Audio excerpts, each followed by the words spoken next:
What's going on, everyone? I'm Travis Brown, alongside former Texas A&M quarterback Nick Starkel.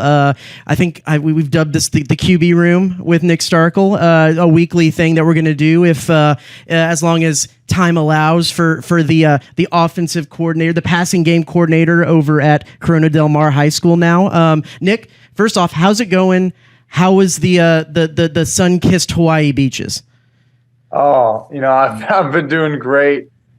Stress-free this past week, definitely. A&M, they definitely did not add to stress this weekend. I had full confidence in them, and then not having to call a game on a Friday night definitely gives you a sense of relief. And so, Hawaii was great. Beach was beautiful. Had a good bonfire on Saturday night down there, and I'm back home ready and recharged for this week. That's cool. Yeah, he coaches in California, got to go visit Hawaii last week, for those of you who didn't watch last week's episode. So we're going to get into a little bit less X's and O's, a little bit more technique this week. A big point of conversation in Jimbo Fisher's press conference this week, and talking to Connor Wegman this week on Monday leading into that big Auburn game this weekend, was off-platform throws, different arm angles quarterbacks can have, different things like that. I mean, I think if you go back probably not that many years when you, as a young quarterback, were working with quarterbacks coaches and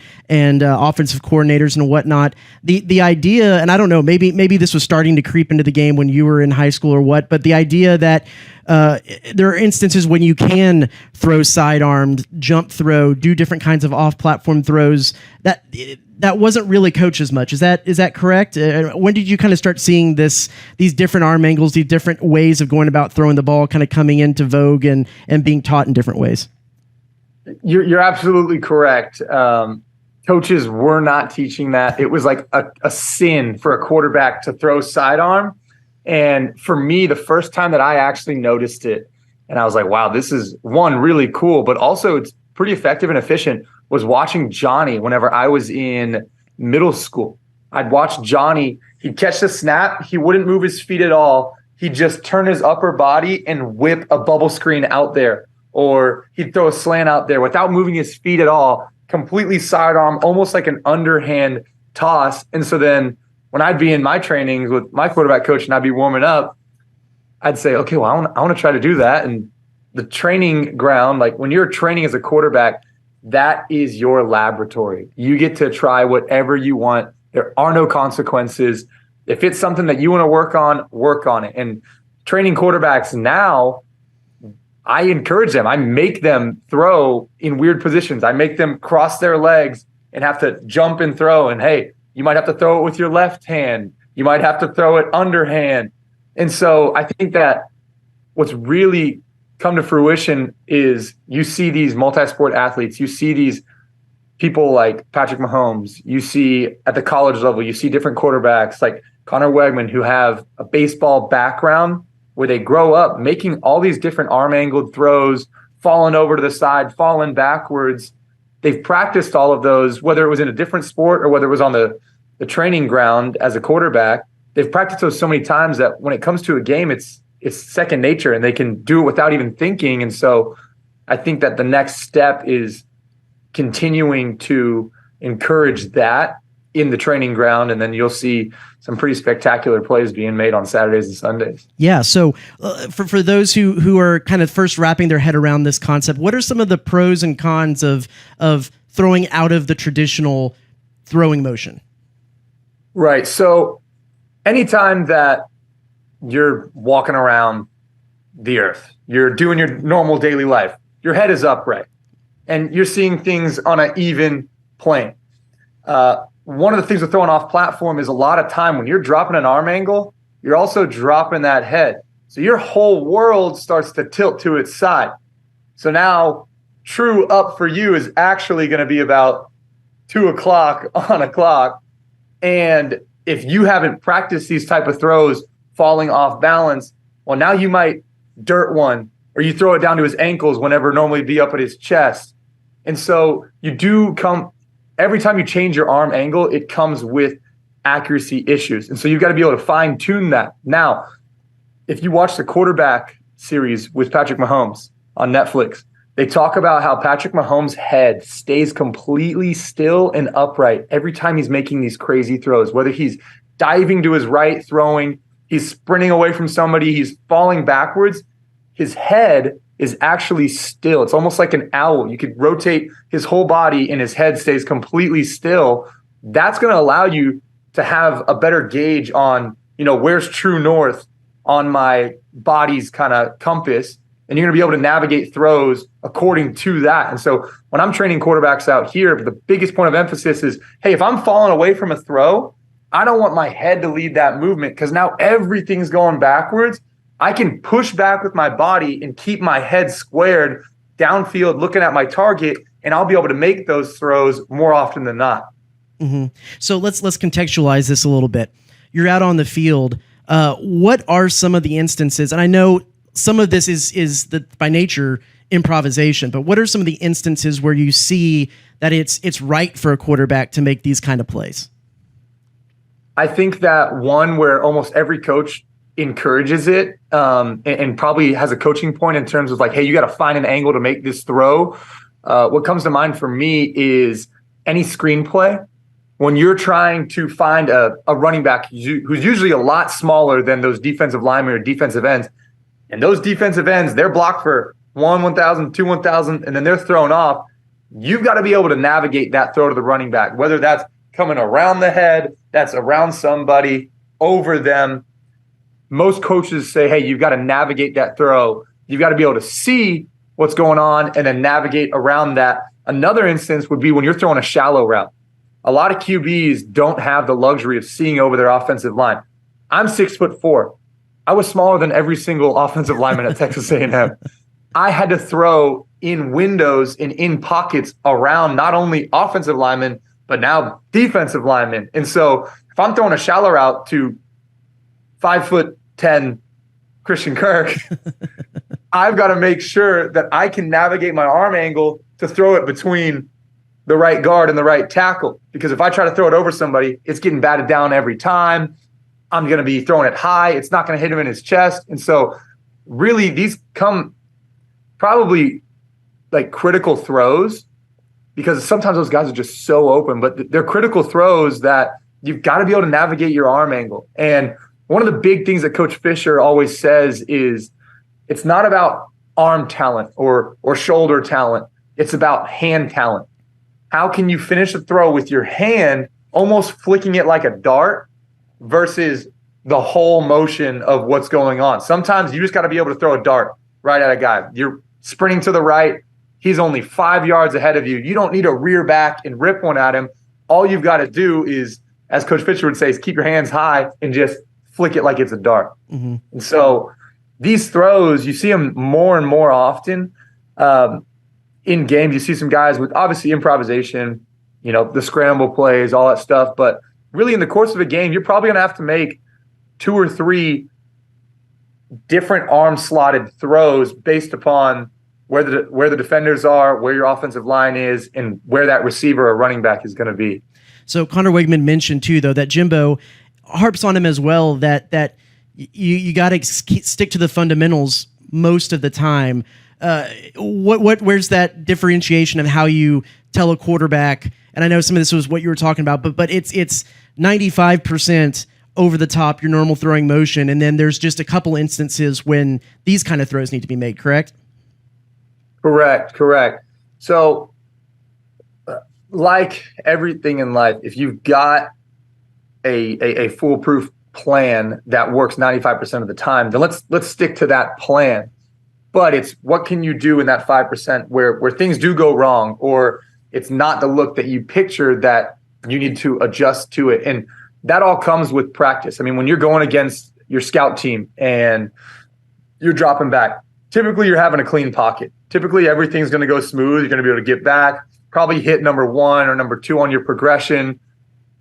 And that's what they're doing. You're calling the perfect play for that correct defense, and you want to see your guys execute those plays. But in a game, hey, sometimes the play call is not exactly matched up with what the defense is doing. And so it's going to rely on, all right, they have a free hitter now, and I've got to get this ball out while I'm fading backwards and his hands are straight up. I've got to make sure I get it around him. So having that base of the week of probably 95% of the plays going right on scout team versus your scout team, the look that you're going to get that week, that's probably going to prepare you for the game. And you're going to be going through your whole motion. You're going to be upright in the pocket, maybe a little bit of movements in the pocket, but no real like escapability challenges that are going on throughout the week. Usually you're picking up the blitzes.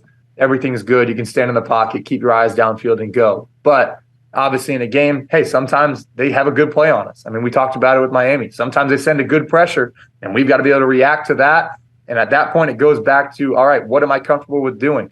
Can I make this throw rolling to my left, falling backwards to a receiver? If not, then cool. I'm just going to throw it away or run for a little first down, whatever it is.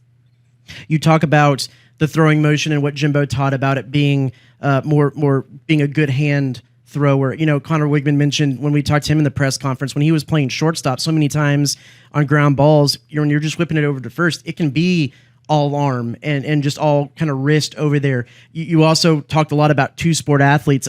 I assume you were a two-sport athlete as well. What does multi-sport athletes bring to the quarterback position, especially when it comes to this off-platform throws and different footworks and things like that?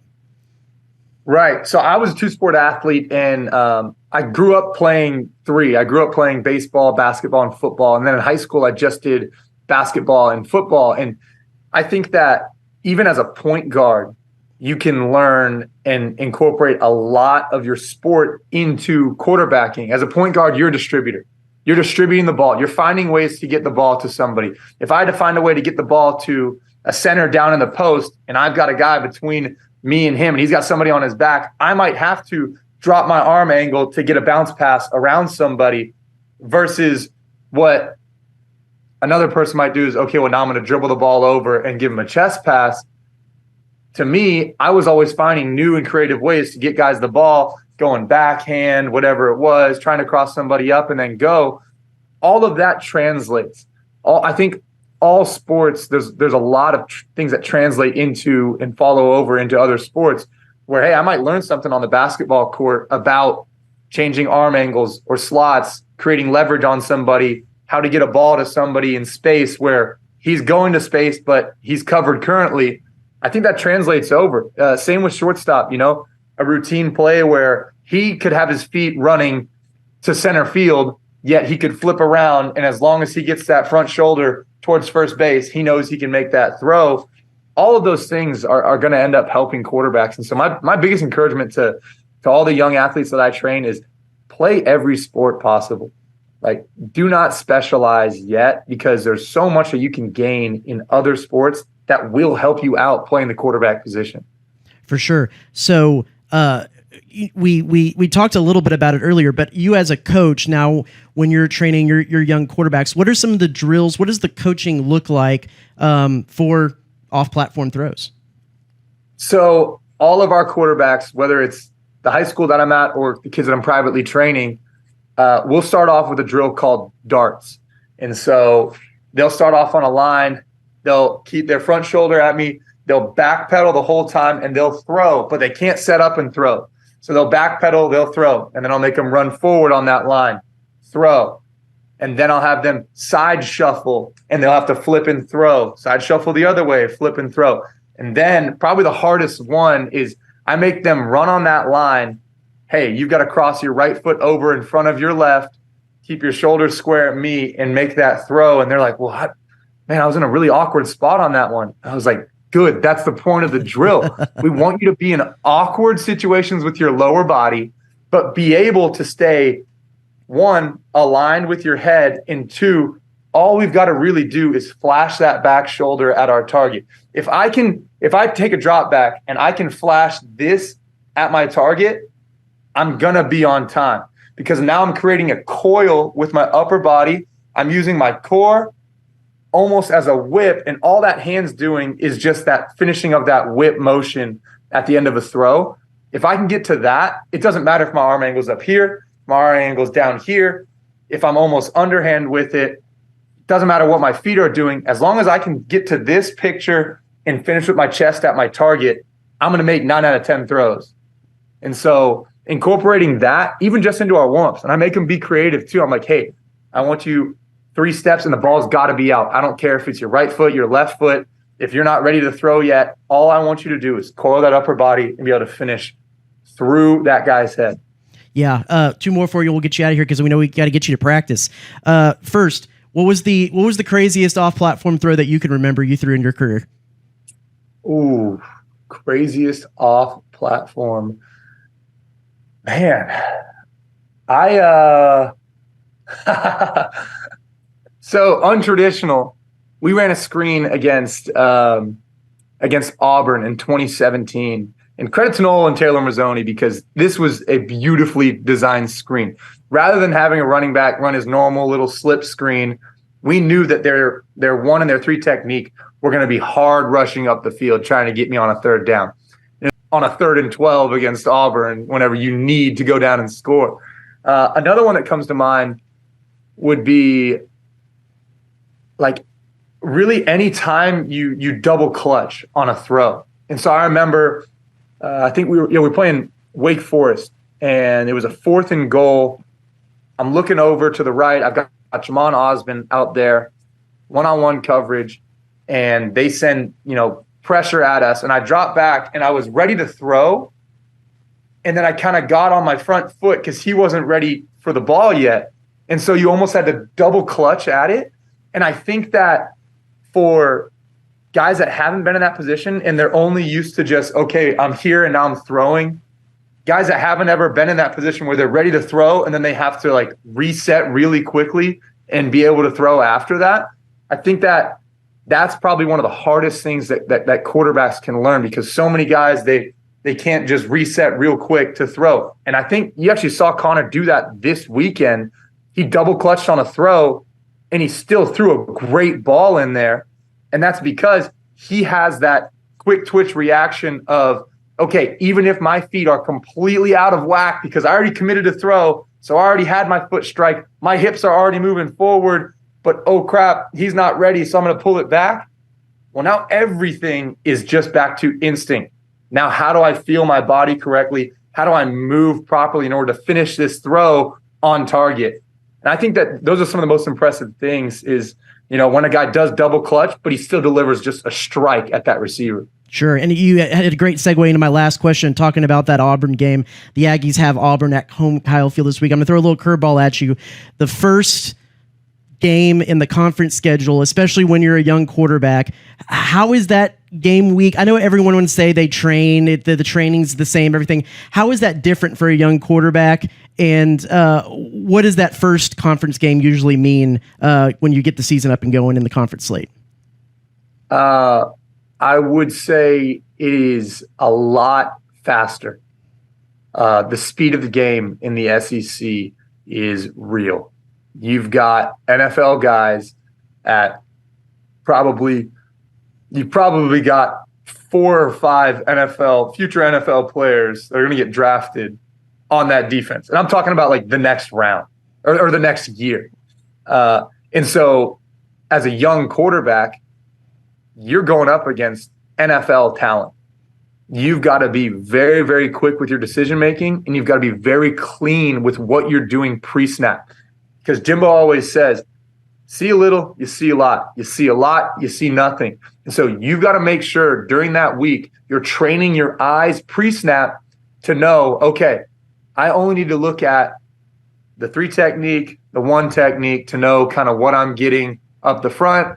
And then I've just got to look at that boundary safety in the boundary corner. What are they going to give me? How are they going to show what coverage it is? And that it could be because that's what's telling us off. Sometimes it's a field corner or a field safety or a field outside linebacker. But you've really got to be training your eyes that whole week to say, this is my habit. This is my basically my game plan pre-snap. And after that, now I'm going to get my eyes on my read post-snap. And so I think as a quarterback, the way that you do slow the game down is you just build that game plan. You build those habits during the week of these are where my eyes are going to go every single snap. After I get the signal, get the formation set, my eyes are going to be here, here, here. I don't need to look at absolutely everything that's going on. because these defenses are good at hiding things. They're going to be showing weird, different looks over there, trying to draw your eyes over there, and then they're going to bring it off another side. And so you've got to make sure that you just go through your process every single time of putting my eyes in the right spot. Okay, that's all normal. Now let's take the snap and go through each play as a normal process. Real quick, who do the Sea Kings have this week? Sea Kings have Trabuco Hills down there on Friday night. They're 3-1.